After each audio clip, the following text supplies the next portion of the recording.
મારા લગ્નને માત્ર 2 વર્ષ જ થયા હતા અને મારા પતિ આ દુનિયાથી અને મારી જિંદગીમાંથી હંમેશા માટે ચાલી ગયા.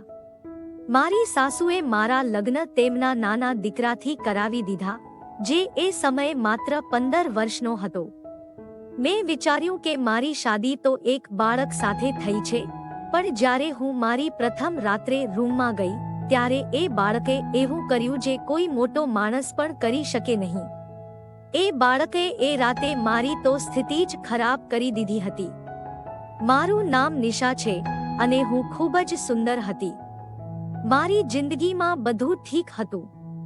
મને લાગતું હતું કે કદી મારી જિંદગીમાં કશું ખોટું નહીં થાય, કારણ કે મેં કદી કોઈનું ખરાબ કર્યું ન હતું. પણ જે થાય છે તે નસીબમાં લખેલું હોય છે. જ્યારે હું નાની હતી ત્યારે જ મારી માનું અવસાન થઈ ગયું હતું.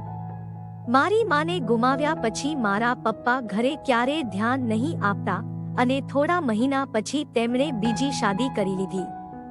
જ્યારે હું 18 વર્ષની થઈ ત્યારે મેં ઘરની આવક માટે કામ કરવું શરૂ કર્યું. હું ટ્યુશન આપતી અને ઘરના તમામ કામ પણ હું જ કરતી. મને એવું લાગતું હતું કે ઘર માટે પૈસા કમાવનાર હું જ છું, તો કદાચ મારા ઘરવાળા મારી શાદી નહીં કરે. કારણ કે એક તો તેમને વફાદાર નોકરિયાત મળી ગયો હતો અને ઉપરથી હું મહિનાના 15,000 રૂપિયા કમાવતી હતી, જે મારી સાવકીમાં મારે પાસેથી લઈ જતી. પણ છતાં એક દિવસ મારી સાવકીમાએ મને કહ્યું કે તારા માટે રિશ્તો જોઈ લીધો છે. હું તો ચકિત રહી ગઈ. મને લાગ્યું કે તેઓ મજાક કરી રહ્યા છે. પરંતુ તેઓએ કહ્યું કે તારે તારા લગ્નની તૈયારી શરૂ કરી દેવી છે. 1 મહિનામાં તારા લગ્ન થઈ જશે. આ સાંભળીને હું અંદરથી ખૂબ જ ખુશ થઈ ગઈ, કારણ કે મારી જિંદગીમાં એક નવું વળાંક આવવા જઈ રહ્યું હતું. મને એ ખાતરી નહોતી કે ક્યારેય મારી પણ શાદી થશે. મને લાગતું હતું કે મારી સાવકીમાં ક્યારેય મારી લગ્ન નહીં કરાવે. પરંતુ જ્યારે મારા લગ્ન થઈ રહ્યા હતા ત્યારે હું આનંદથી લગ્નની તૈયારીઓમાં લાગી ગઈ. લગ્ન પહેલા મેં મારા પતિને જોયા પણ નહોતા અને લગ્નના દિવસે પણ હું શરમ અને સંસ્કારના કારણે મારા પતિને જોઈ ન શકી. મારા સસરાળમાં મારા પતિ સાથે તેમની માતા અને તેમનો 15 વર્ષનો નાનો ભાઈ રહેતો. મારી સુહાગ રાત્રે જ્યારે હું મારી રૂમમાં બેસી હતી ત્યારે મેં પહેલી વાર મારા પતિને ધ્યાનથી જોયા. તે ખૂબ જ સારા હતા. તેમણે પહેલી જ રાતથી મને ખૂબ પ્રેમ અને સન્માનથી વાત કરી. તેમણે મને કહ્યું કે તેમનો નાનો ભાઈ એમના દીકરાની જેમ છે, કારણ કે જ્યારે તે 3 વર્ષનો હતો ત્યારે તેમના પપ્પાનું અવસાન થઈ ગયું હતું. ત્યારથી તેમણે તેમના નાના ભાઈને દીકરા જેમ ઉછેર્યો છે. પપ્પાના જતા મારા પતિએ તેમના નાના ભાઈ માટે પિતાનો રોલ ભજવવો શરૂ કર્યો હતો. મારા પતિ સંજય મને કહ્યું કે તેમના ભાઈનું નામ હર્ષ છે અને તેમણે કહ્યું કે તમે હંમેશા તેનું ધ્યાન રાખજો. મેં જવાબમાં કહ્યું, તમને કોઈ ચિંતા કરવાની જરૂર નથી. તે પણ મારા માટે નાના ભાઈની જેમ છે. ત્યારબાદ મારી પહેલી રાત ખૂબ સારી રીતે ગઈ. મને લાગ્યું કે મારી જિંદગી પણ હવે સારી રીતે પસાર થશે. સવારના સમયે મારી સાસુ મારા રૂમમાં આવી અને મારી પ્રથમ રાત વિશે મને અમુક વિચિત્ર પ્રશ્નો પૂછ્યા, જેને સાંભળીને હું શરમથી લાલ થઈ ગઈ. મને એ વિચારો આવ્યા કે મહિલાઓ આ પ્રકારના પ્રશ્નો કેમ પૂછે છે. ત્યાંથી આગળ હું મારા દેવર હર્ષના રૂમમાં બેસી ગઈ. થોડા સમય પછી મારી સાસુ પાછા રૂમમાં આવી અને બોલી, સારી રીતે તૈયાર થઈ જા, કારણ કે આજે મુખદેખાઈની રીત છે. ઘણા સંબંધી તને જોવા માટે આવશે, તેથી સારી રીતે તૈયાર થજે અને જે પણ પૈસા તને આપશે તે મને આપજે. મેં કહ્યું, બરાબર. મારી સાસુ તો પરંપરાઓનું પાલન કરનારી વ્યક્તિ હતી, પરંતુ મારો દેવર હર્ષ ખૂબ જ મજેદાર હતો. શરૂઆતમાં તે મારા સાથે બહુ મજાક કરતા, પણ થોડા જ સમયમાં તેમણે મને વિચિત્ર પ્રશ્નો પૂછવા શરૂ કરી દીધા. તે બોલ્યા, તમે અને ભાઈ આ રૂમમાં શું કરતા હતા? મેં કહ્યું, અમે વાતો કરી રહ્યા હતા. પછી તેમણે કહ્યું, તમે તો વહેલા સૂઈ ગયા હતા. હું જોયું હતું કે તમારા રૂમની લાઇટ બંધ થઈ ગઈ હતી. તેના પ્રશ્નો સાંભળીને હું આશ્ચર્યમાં પડી ગઈ. મેં વિચાર્યું, મહત્વ એ છે કે તે અમારા રૂમની બહાર જ હતો. મને અંદરથી ડર લાગવા માંડ્યો કે ક્યાંક તેણે અમારી વાતો તો નહીં સાંભળી. તેનાથી વધુ હું શરમમાં પડી હતી. પણ તે ખૂબ આરામથી વાત કરી રહ્યો હતો. એવું લાગતું નહોતું કે તેને કોઈ વસ્તુનો વિચાર છે. મેં વિચાર્યું કે હું તેને ઓછી વાત કરું, પરંતુ તે ફરી બોલ્યો, તમે ક્યાં સૂવા જાઓ છો અને ભાઈ ક્યાં સૂઈ રહ્યા છે? આ પ્રશ્ન સાંભળી મને સમજ પડતું નહોતું કે હું શું જવાબ આપું. ત્યારે તે પછી ફરી બોલ્યો, તમે બંને સાથે જ સૂતા છો. આ સાંભળીને તો હું ખૂબ જ શરમાઈ ગઈ. જેમ તેમ મેં તેની વાતોને ટાળી દીધી. સાંજે મેં આ બધું મારા પતિને જણાવ્યું કે હર્ષ મને કયા પ્રકારના પ્રશ્નો પૂછે છે. સંજય બોલ્યા, તમને મારા ભાઈનો ખ્યાલ રાખવો કહ્યું હતું, પણ તમે તો પહેલી જ રાતથી તેની ફરિયાદ કરવા લાગી છો. હર્ષ બહુ નિર્દોષ છે. તે તો તને ફક્ત મમ્મી મમ્મી કહે છે. મને સમજાઈ ગયું કે જો મને મારા પતિને ખુશ રાખવું છે તો તેમને તેમના નાના ભાઈની કોઈ બુરાઈ નહોતી જણાવવી. મારી લગ્નને 1 હપ્તો જ થયો હતો અને મારા પતિ મારા ઉપર ઘણું જ ધ્યાન આપતા હતા. હું શરમમાં પડી જતી. મારી સાસુએ મને બોલાવી, તમે મારા દીકરાને તું આંગળીએ નચાવે છે, તેને છોડતા નથી. પછી થોડા જ મહિનાઓ પછી મારા પતિનું નિધન થઈ ગયું.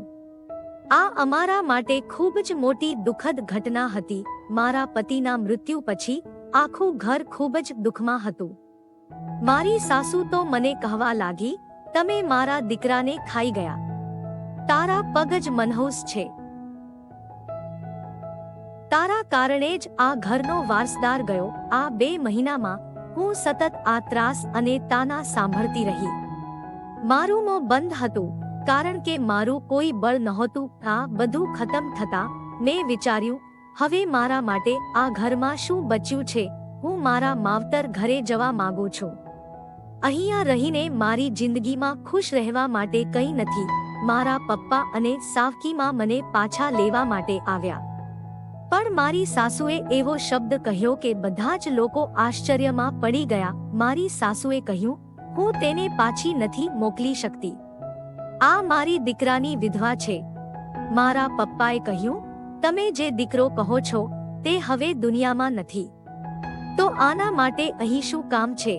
પણ મારી સાસુએ કહ્યું, એના કારણે તો મારો દીકરો ગયો છે. હવે અમારા ઘરમાં કમાવનાર કોણ રહેશે?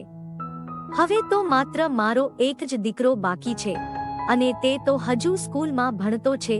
તો અમે શું ભૂખ્યા મરી જઈશું? આજ અમારા ઘરના ખર્ચા ઉઠાવશે. મારા પપ્પા અને સાવકી માએ કહ્યું, તમે આ સખ્તાઈ ન કરો. મારી દીકરીના જીવન સાથે આટલી ખરાબી ન કરશો. પણ મારી સાસુએ પાક્કું નક્કી કરી લીધું હતું. મારા પપ્પા અને સાસુ વચ્ચે ઘણી લાંબી ચર્ચા થઈ. ક્યારેક વાત આ તરફ જતી તો ક્યારેક તે તરફ. અંતે વિચાર આ આવ્યો કે મારા ફરીથી લગ્ન કરી દેવા જોઈએ, તો હું આ ઘરમાં રહી શકું. પણ આ ઘરમાં માત્ર એક જ પુરુષ હતો અને તે હતો મારો 15 વર્ષનો દેવર. આ લગ્ન માટે ચર્ચા થવા લાગી. બધાએ કહ્યું, શું થયું જો તે નાનો છે? આ છોકરી પણ તો ખૂબ મોટી નથી. આ રીતે આ ઘરમાં ફરીથી હું વહુ બની શકું. હું આ બધું નહીં જાણતી હતી, પણ મારી સાસુએ મારા પપ્પાને આ શાદી માટે તૈયાર કરી લીધો. મારી સાવકી માએ પણ કહ્યું, આ સારી વાત છે. જો અમે તેને પાછું લઈ જઈશું તો અમને તેનો શું ફાયદો? એક વિધવા છોકરી માટે રિશ્તા કોણ શોધે? અત્યારે તો કુંવારી છોકરીઓ માટે પણ રિશ્તા મળતા નથી. આને વિધવા તરીકે ફરીથી સુહાગન બનાવવાની તક છોડી ન દઈએ. મારી સાવકી માએ અજીબ વાતો કરીને મારા પપ્પાને મનાવી દીધા અને તેઓ મને સસરાળમાં જ છોડીને ચાલ્યા ગયા. થોડા દિવસ પછી મારા લગ્ન મારા 15 વર્ષના દેવર સાથે થઈ ગયા, જેને મારા પતિએ દીકરાની જેમ ઉછેર્યો હતો, જેને હું માત્ર બાળક જ માનતી હતી. મારા પતિના મૃત્યુ પર મેં જેટલું આંસુ ન વહાવ્યા એથી વધારે આ લગ્ન માટે રડું, ચીસું, ફફડું. પણ કોઈએ મારી વાત નહોતી સાંભળી. મારી સાસુએ મને જબરદસ્તી આ શાદી કરાવી દીધી. પછી હું જિદ્દ પર આવી ગઈ કે હું મારા દેવર સાથે રૂમમાં નહીં જાઉં. મારી સાસુ સતત મારા પાછળ પડી હતી. આજે સુહાગ રાત છે, જો તું રૂમમાં નહીં જાય તો ફરીથી કંઈક ખોટું થઈ જશે. શું તું મારા બીજા દીકરાને પણ મારી નાખવા માંગે છે? પણ છતાં હું રૂમમાં ગઈ નહીં. તાગલું સવાર મારી સાસુએ મને કહ્યું કે હવે મને નોકરી કરવી પડશે. તે પછી મારે રોજે 40 થી 60 બાળકોને ભણાવવાના હતા. મારા દિમાગ પર ખૂબ જ ભાર પડતો હતો અને હું ઘણું થાકી જતી હતી, કેમ કે ભણાવવાનું સાથે મારે ઘરના તમામ કામ પણ કરવા પડતા. મારા દેવર સાથે રૂમમાં જવું મને શરમાવતું હતું. એ તો બાળક છે. મારા લગ્ન તેને સાથે જબરદસ્તી થઈ છે. આ શાદી મારી માટે એ કેટલી બધી ભયંકર બની ગઈ હતી. પણ હવે મારે આ સંબંધનો સામનો કરવો જ હતો. કેટલા દિવસ તો આ રીતે વીતી ગયા.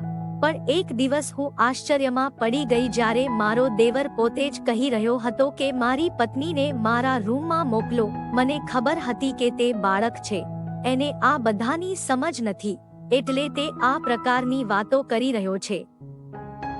તેના માટે આ બધું નવું હતું અને તે ખુશ થઈ રહ્યો હતો. એક તો તેના લગ્ન થઈ ગયા હતા, તે પણ આટલી વહેલી વયમાં. પણ હું વિચારી રહી હતી કે તેમણે તો આ પ્રકારની વાતો મારી પહેલી શાદીથી જ મનમાં રાખી હતી.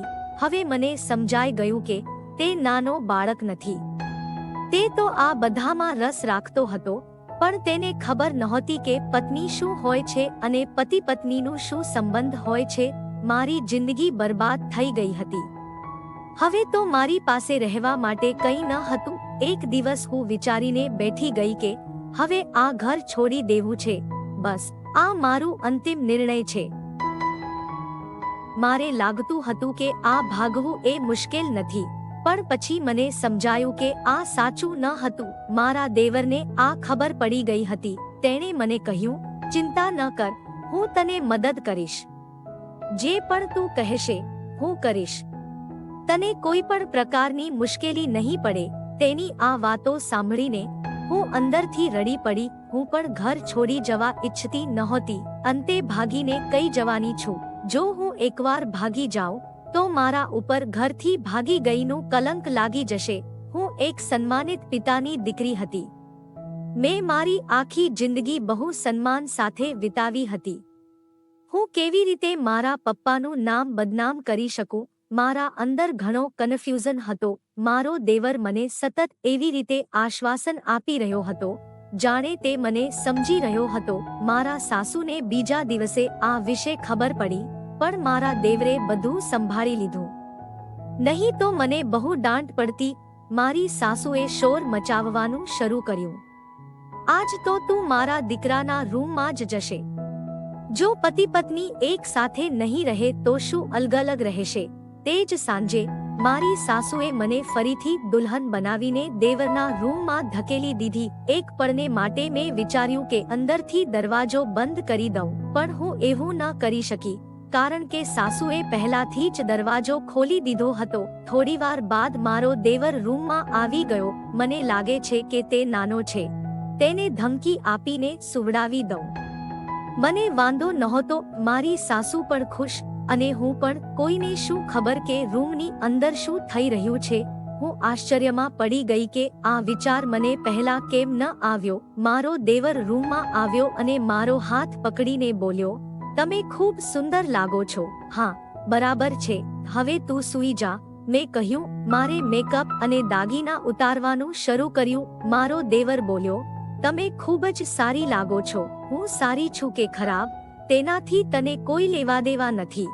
મેં તેને દાંત મારતા કહ્યું, ચૂપ થઈને સૂઈ જા. પણ તે મને એવી નજરથી જોઈ રહ્યો હતો જેવી રીતે મને કોઈએ ક્યારેય જોયું ન હતું. મને શું જોઈ રહ્યો છે? સૂઈ જા. હું હજી પણ તેના પર રોબ જમાવવાનો પ્રયત્ન કરી રહી હતી, પરંતુ અંદરથી મને બહુ ડર લાગી રહ્યો હતો. થોડા સમય પછી તેણે મારો હાથ પકડીને મને ઢસ્ત માર્યો અને મારા મુખ પર થપ્પડ મારી. હું અચરજમાં પડી ગઈ. તને તમીઝ નથી તારા પતિ સાથે કેવી રીતે વાત કરવી? નાદાન છોકરા, તું મારી સાથે એ રીતે વાત કરતો? તું કોઈ પતિ નથી. તારી ઉંમર શું છે? મેં તેને કહ્યું. તે બોલ્યો, તું મને પહેલી જ વખતથી ગમી ગઈ હતી. તને ખબર છે તને મેળવવા માટે મેં શું કર્યું છે? મારે મારા બાપ જેવા ભાઈને મારવો પડ્યો કારણ કે હું તને મેળવવા માંગતો હતો. આ સાંભળીને મારું શરીર ઠંડુ થઈ ગયું. તો મારો પતિ એક અકસ્માતમાં નથી મર્યો? તે બોલ્યો, હું આ પણ માનું છું કે એનું બ્રેક ફેલ હું જ કરાવ્યું હતું.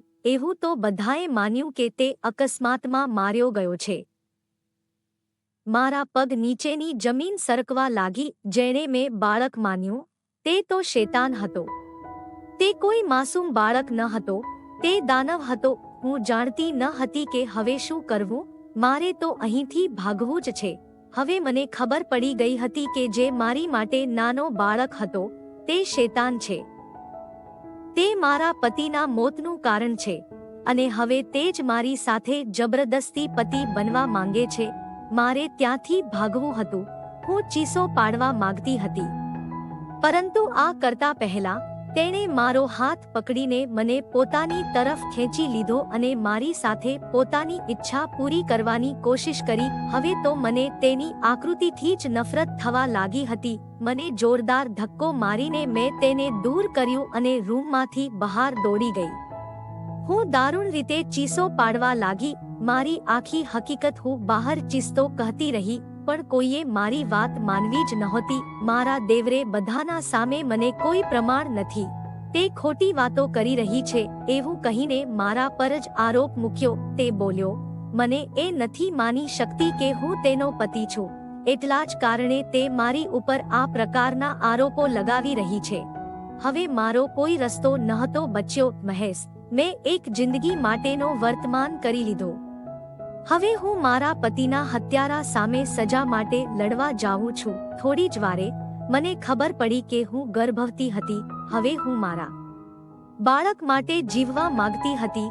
મેં શાંતિથી મારા દેવર વિરુદ્ધ પુરાવા એકત્રિત કરવા શરૂ કર્યા. જ્યારે મારા પર્યાપ્ત પુરાવા એકત્ર થયા ત્યારે મેં તે બધા પોલીસને સોંપી દીધા. પોલીસે મારા દેવરને ઝડપી લીધો અને તેને જેલમાં નાખી દીધો. કેટલા જ મહિનાઓ પછી મારા દેવરનું દોષ સાબિત થઈ ગયું અને તેને કાયદાથી સજા મળી ગઈ. આટલું બધું મારી સાસુ સહન ન કરી શકી અને થોડા દિવસોમાં તેમનું અવસાન થઈ ગયું. હવે હું મારા દીકરા સાથે જીવું છું. હું બાળકોને ટ્યુશન આપીને મારી જિંદગીનું વિતારણ કરતી છું. મને મારી જિંદગીમાં આવી પરિસ્થિતિની ક્યારેય કલ્પના નહોતી. આજે પણ હું મારા પહેલા પતિને બહુ યાદ કરતી છું. કાશ તે આજે હજી જીવતા હોત. તો મિત્રો, તમારો આ વાર્તા વિશે શું વિચાર છે? મને કમેન્ટ કરીને જરૂરથી જણાવશો. જો તમે મારા ચેનલ પર નવા છો તો સબસ્ક્રાઇબ કરીને બેલ આઇકનને જરૂરથી દબાવજો, જેથી હું આગળ પણ તમને આવી જ રસપ્રદ વાર્તાઓ સાંભળતી રહું.